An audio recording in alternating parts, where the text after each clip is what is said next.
ఆవకాయ ఆంజనేయ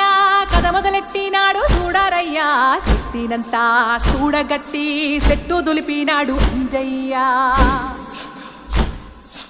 ఎర్ర ఛాయ కోతి అవతార వెంటమాయ కత్తి సేత